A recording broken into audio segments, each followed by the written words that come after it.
Hey, what's up? This is DJ Prostyle. And this is Penny Dellas. And this is Teach Me Something. Brought to you by Berkeley College.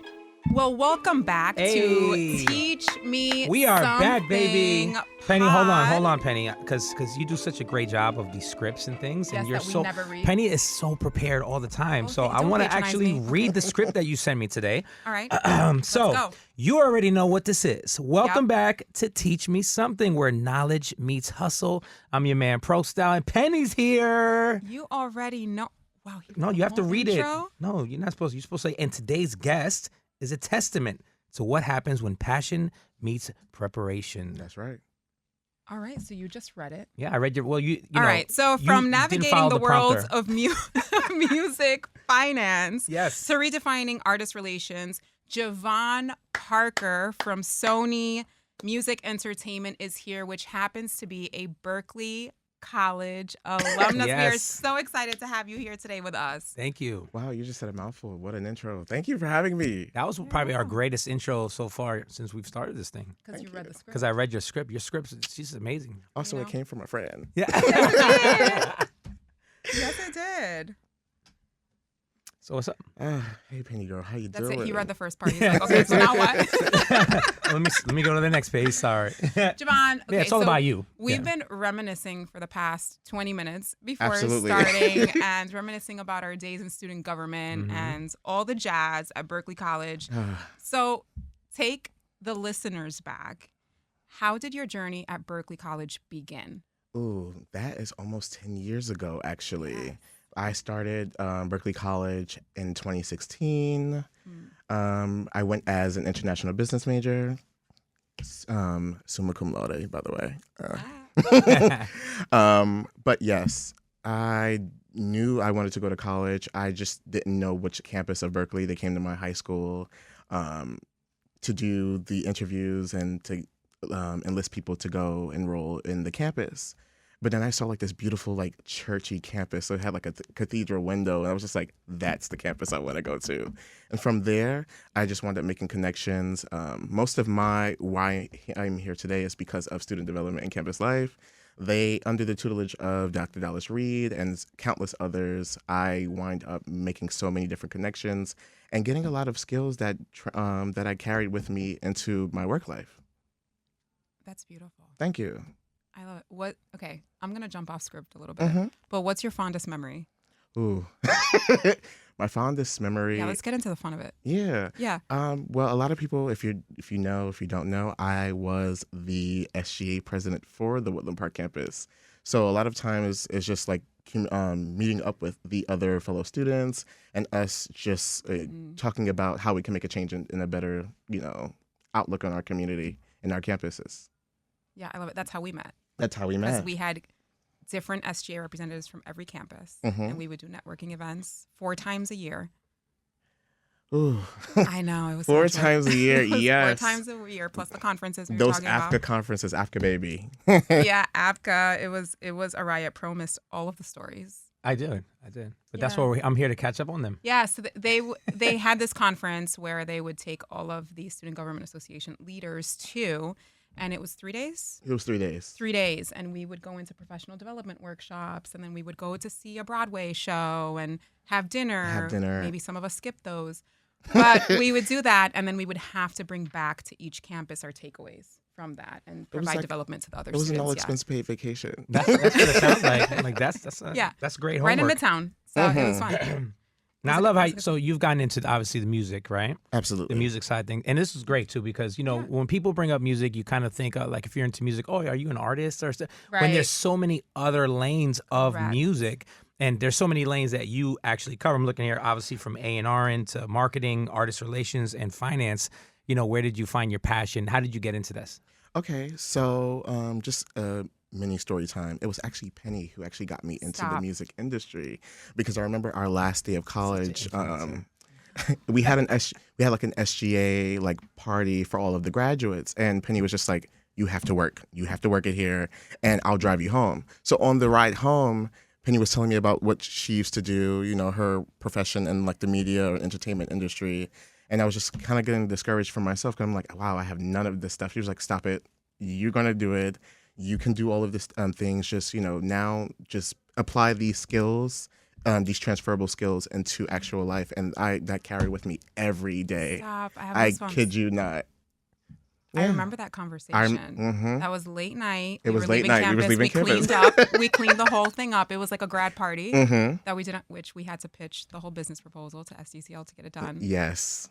Thank you Yeah. for sharing that. I carry that conversation with me every time. And now look at us. I'm so proud of you. I'm so proud of you. Look at you. Sitting here being interviewed by DJ Prostyle. All right. And Kenny, hello. So let's talk about what you're doing now. Okay. With your role at Sony, right? Yes. So I am a financial analyst. So just in short, what that looks like is that I liaise between the artists, their camps, sometimes their heirs, and the various different labels under the Sony Music umbrella, just to ensure that their financial needs are met, or just that we can educate them on what their royalties that are coming in looks like in real time. So basically, it's like, here's this check. Don't go out and buy like jewelry with it because we're gonna need this money back. Well, not necessarily. Well, it's not necessarily. Really a bonus. I like to think of it like we're like Remember, a call we need center. this money back. We're like a call center meets the DMV meets the IRS. I mean, it's Yeah. like sometimes we're like Law and Order SVU. So it's just different. Also, like a financial advisor in a sense, Correct. Because you're kind of explaining to them. In real time of what these Yeah. royalties, where they're coming from, different parts Yeah. of the world, and it's not just the U.S. It's also the UK, Canada, Latin America, etc. That's You have all awesome. markets. Absolutely. That's amazing that you have that educational format for them, because usually an artist signs a contract, doesn't know what they sign, doesn't know where the money comes from. So that's really cool that you're part of that process. And we get those all the time. Yeah, I'm gonna as get your well. number when we're done here. 'Cause I know, right? I'm about to start putting out some music. I'm like, we're gonna talk about all The these other things. mixtapes are coming back. Yeah, we're Or bringing even them when an back. artist dies, sometimes their heirs are not knowledgeable on what goes on. So we have to even tell them about like, okay, so these are what you need. Yeah. These are the documents that we need to come back, and then we move forward from there. That is so interesting. There's so many sides. It gets so deep. It gets very Yeah. complicated. Yeah, that's why normally artists have somebody they pay for it to like deal with everything, because it ends up being a lot. Yeah. Because it's complex, which brings us to, that's your day to day. But I saw something on LinkedIn the other day and gave you so much praise. You were inducted to the Recording Academy's class of 2025. Mic drop. That is a That's awesome. monumental achievement. Congratulations. Thank you so much. Thank you so much. That's awesome. Yeah, what does that mean to you, and how did that come about? Okay, so that was not easy. I did see some of my fellow peers that were already inducted in last year's cohort, and I was just like, I wonder if that's something I can do. I'm like, I could probably do that, But in order to be a part of the professional membership of the New York chapter, you have to find like 2 recommendations from music industry professionals, and do like this whole essay about why you think you should be, inducted into the cohort. But I think the hardest part was just finding the recommendations, because a lot of people just know you from just being a financial analyst, not someone who's Correct. making a mark on the creative side of the music industry. So I feel like it was probably it was a very tedious task. But we did find 2 people, and I just had to like plead my case, and the rest is history. I got that email. I remember I was home. It was like at 10 a.m. and I just cried. That's all I think. I believe it. It's not easy to get in It's there. not easy to get in there. That's amazing. And to get recommendations. Congratulations. Absolutely. Yeah, but that's a testament to who you are Thank and you. the impact that you're leading into the industry. And it's so fun.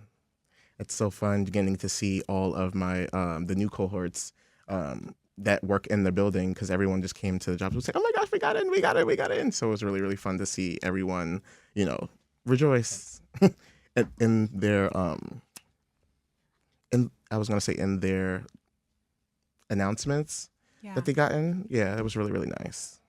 I love that. And in helping elevate artists from behind the scenes, right? Which is what we're lifting the veil Yes. to, because not many understand, as Pro was alluding to, what happens behind. They just see the glitz, the glam, you're on stage.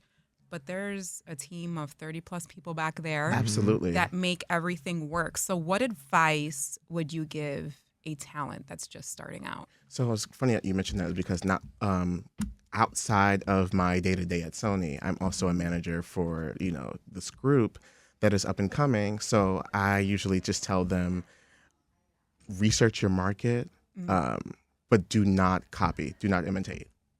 So be yourself, be original. That's going to get you through the door, but do your research and just try to take something that's already out there, but make it your own. Yeah. Because obviously on the A&R side, you have to work hand in hand with a lot of artists. Absolutely. If for people out there who don't understand exactly what an A&R does, obviously we may know, but for the people listening and watching right now, explain what an A&R does when they go with an artist. When they get with an artist, it's kind of like, I always call them, they're like the superheroes. They're like really the superheroes of what the music industry does.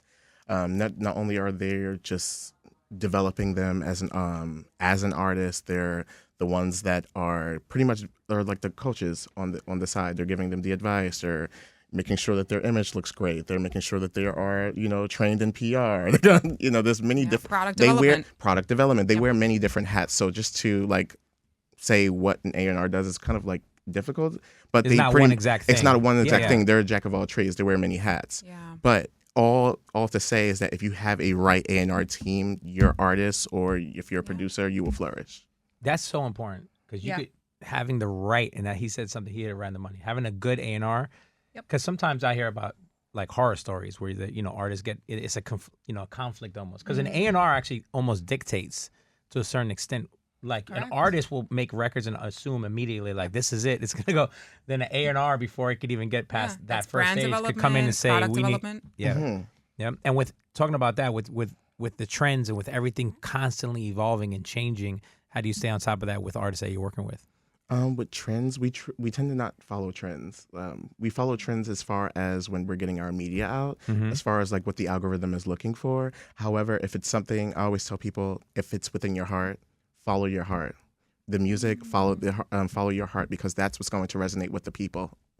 So I always tell people that, because you can either have a following of 5,000 or a following of 12. As long as you are connecting with all of your audience, you are also going to flourish as well. And it's a lot of work. It is a lot of work. Let's not taper off that, because it's a lot of work. And sometimes artists think that it's just going in the studio, doing a track, producing a record, but it's not just that, especially with the digital age that we're in, with social media, so many platforms. You have to be a mogul of everything. It's so hard these days. It's really hard. The attention span now is at the minimum it's ever been, right? Versus in the old days, where I'm from. Also, get a little analog. That would be another recommendation I would tell people. Get a little analog. Get a little clipboard and a sheet. Just try to get your mailing list down, and then converting that over into a spreadsheet. Just do it the old-fashioned way. Sometimes it works as well. It does. Our outlines and sketch some ideas. Absolutely. And you can digitize it. Pro's I don't do any. Right. That's where I would We're lean on you for. We're still trying to get Pro on TikTok. We're here. All that. Yeah. We're on Instagram. That's awesome. We're good. So as a Berkeley grad, what was the resource that you used the most? Ooh, okay.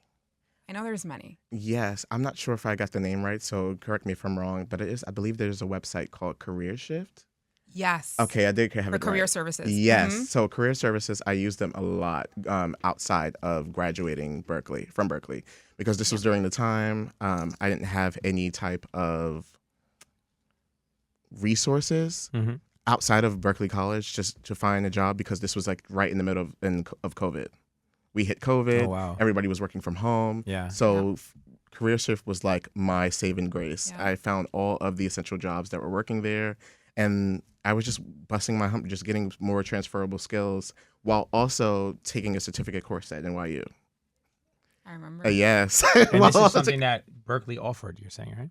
The Career Shift, yes. That's amazing. It was a platform that allows you it was like a database of all different jobs that were around the areas of the Berkeley College's campus. And that's at the so time. important for people even right now who are watching this or hearing it and saying I want to go to Berkeley, I want to get a degree in this or that.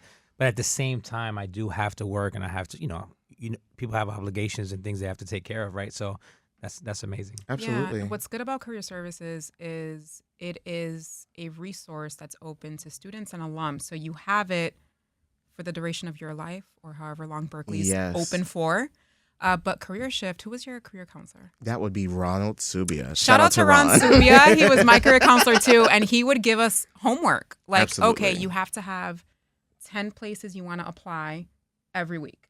And you would have to provide the list. You would go over the list, make sure you qualified. You would do a mock interview, apply, and he would help you finesse your resume for those positions, right? And then every week you had to do that until you landed a minimum of, 3 or 5 interviews, something like that? Yep. Yeah, so I'm not sure how they do it now, but that was the minimum. And if you didn't land any one, you have to do it all over again. Yes. Until you land the job. But you were going to get a job. But it was good. Mm-hmm. We still have career shift, yeah. That's great.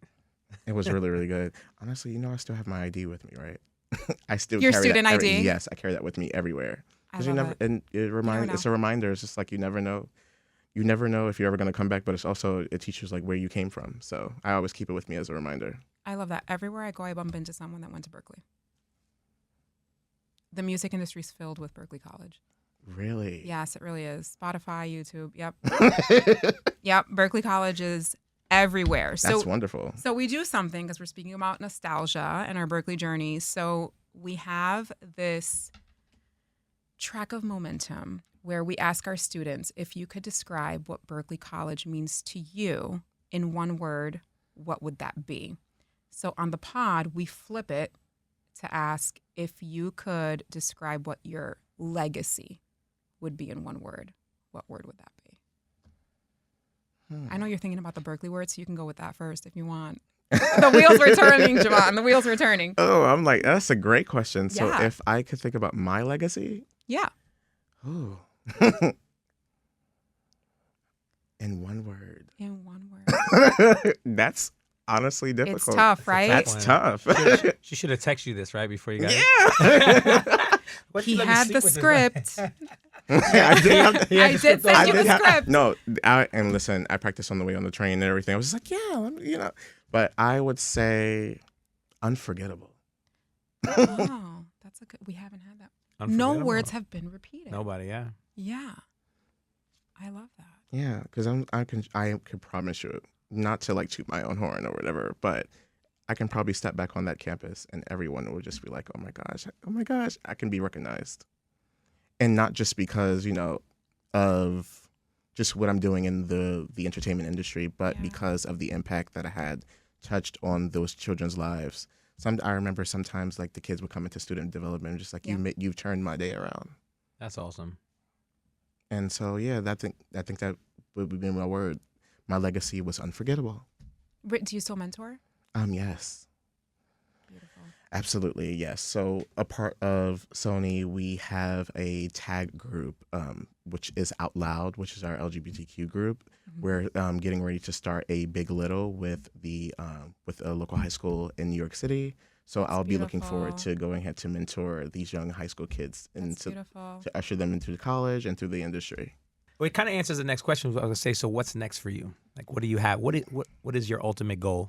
Ooh, what's next for me? Definitely getting on the creative side. Like I love the way my brain works right now. However, getting to a specific label, and taking these artists and making them 10 times better than where they were when you first walked in, when you signed their name on the dotted line. That's where I want to go. That's where I want to be. Whether that's with Sony or through any other label or just in anything that I do in my life. I just want to make people 10 times better than they were when I first met them. We are going to do something unprecedented that we have never done. Ooh. Clearly, because I don't even know where you're going with this. Right. We are going to flip the script and have Javon ask us questions? some questions. Oh my gosh, this is my interview right here. So there will be 3 people on this wall soon. There we go. Okay. You have manifested a lot of things. So. Yeah. Thank By the you. way, listeners, we have no idea what we're going to be asked. Yeah. Absolutely. So unfiltered, let's go. Okay. Kind of flipping the script of what you asked me, if you can describe what you're doing with this Teach Me Something podcast in one word to the viewers and listeners out there, how would you describe that in one word? Innovation. Okay. Innovation. So this is a custom curated podcast, and this has never been done. So when we were brainstorming, shout out to Carolyn Whitman. Yep. And Victoria's here somewhere. But when we were brainstorming about our new fiscal year and what we would do with iHeart, we were approaching 2 decades with iHeart as a partner. And I said, what can we do that's outside the cuff? We have this new media communications degree that we launched. We cannot do podcasts in-house, right? There's a lot of liabilities and legalities and things that come with that, right? So the idea came up of let's figure out how we can do a podcast with iHeart. And off the cusp, Carolyn said, I think Prostyle would be phenomenal for this. Let me pitch like, it. Is there anyone else? Yeah. And she goes, do you have a concept? I said, yeah, I actually do have a concept. So teach me something. And I said, it's the power and art of storytelling and speaking on our personal journeys, both inside and outside the classroom, and how we are where we are today in order to inspire our community and uplift each other. Right. So that was the motivation behind it. And Pro and I met, we did a vibe check. Yeah. Convo, and we were like, it's a wrap. So from that moment, everyone at Berkeley approved it and loved it, and that's how the podcast came to be. That's wonderful. I didn't know that there was a media communications degree there now. We launched, he looks almost disappointed. Is like, there? He does. His eyes when you said it, I watched him in real time. It glimmered with emotion. He was like, wait, wait what? a second. Yeah. How did this go past What? me? Wait a minute. Yeah. It took us 2 years to develop that. Is there a that master's program? I was Or is it only back, right? There now is an MBA in marketing. Okay. So marketing, and the media communications degree is a bachelor's. Yeah. I know. It's a Bachelor of Science. But you never know what may happen next year. I hope so. Yes. And going back to your initial question, for me, especially after doing these episodes, for me the word I think would be, and she touched one word, she said it is inspiring. Mm-hmm.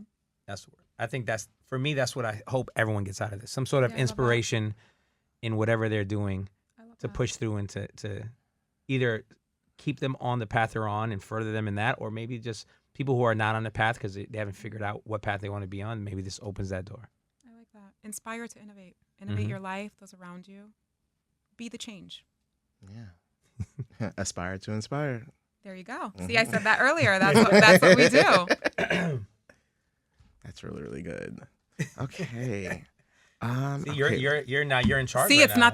not that easy to be on the other side. Yeah. I am. I wanted to make sure that we were good on time. So yes, absolutely. So I'll ask you another question. If you could have anybody, doesn't matter if they're from Berkeley or not, on this podcast, who is your dream person? Me? I'm here with you. You don't got it. Aww. It's because she looked at me. No. For me, you know what? I don't have anybody who I, in my mind, say, I really hope, even though there are, actually, if I sit here and think about it, there's a lot. But I think we are going to get a lot of people from artists. I mean, we've already had Sean Paul here. We have other artists. Yeah, that's a big one. Yeah. We're going to have other artists and entertainers come through. And I really want to just touch on different people and different fields, from the top down. And we want to bring in people who have not figured out what they want.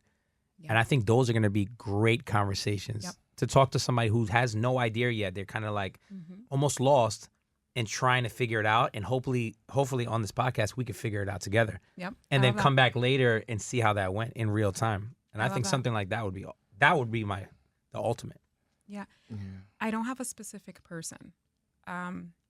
It's interesting because when I do all of the research, right? Like we had Sean Paul on, and how that came about is just all pro. He made a phone call and Sean Paul's like, yeah, sure. And he came on and it was a lovely conversation. But when we do this research, it's interesting to see behind the brand that's relative to everyone. He's so philanthropic, and we spoke about everything he does with Jamaica and all of that. So it's really looking at different angles, not just what people see in the surface. And that to me is what inspires me. Because people automatically think, oh, you want a big talent, right? You want to, whatever, you work with everyone. No, I get it. Yeah, but it's not about the talent. It's who are you as a person? Yeah. You know, what is your story as a person? Yeah. So to me, that's what, it doesn't matter who's on the other side of the mic. It's what we get, those takeaways from because the the talent conversation. sometimes is a persona versus the actual Correct. person. Gotcha. I mean, everyone has a story. And that's the greatest thing. So hopefully this podcast will be that. And that's what it's really been, getting everyone to tell their story, right, of how they started and to get to wherever they're at now today. So yeah, I love it. Definitely.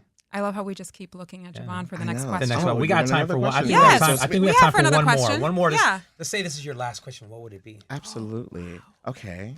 Could be two We're questions. getting comfy now. We're leaning back. Okay. This is great. I love this. We're gonna change the name to ask me something. Yeah. Oh, I love that. Yes. See? Okay. Today's episode. That was going to be my segment. I was going to say, listen, if they haven't asked me something so you know segment. what? It's funny because we did get feedback that we speak over each other, but you know what? It's fine. We're excited. So let's do that. That we speak over each other? Yeah. There was some feedback on like Twitter. So, it's called X now. Oh, really? Yeah. Oh, you look at feedback like that? I do. Oh, okay. It's important. It's marketing. You're supposed to talk over each other. KPIs, you know? It's not like your turn. I will be here. We should have like a little spinner. Yeah. But yeah, segment of ask me something. All right. I will be here.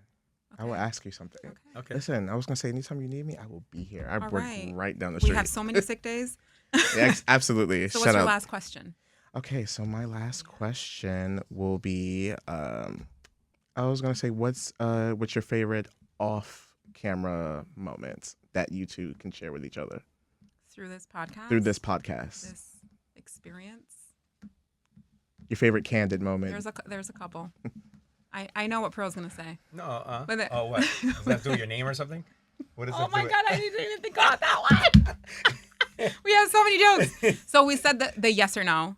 Oh. So we were at commencement and we were going through logistics because we did you went a segment. I was there, yeah. Awesome. So Pearl went because he's like, I want to see what it's about before the podcast comes out. And we went and I was looking through papers and strategy and he yelled something at me, but I didn't get what he said. And he's like, yes I was standing at the bar asking her, like, did you want something to drink? Like something? Yeah, I didn't She kind hear of the just gave me first this part. look like, I was like, yes or no? It was the tone. It was the way you said it. It was very It was dad, very like, it was yes or no. Like, don't waste my time. I have kids at home. And I was like, what is it? He goes, water. Yes or no.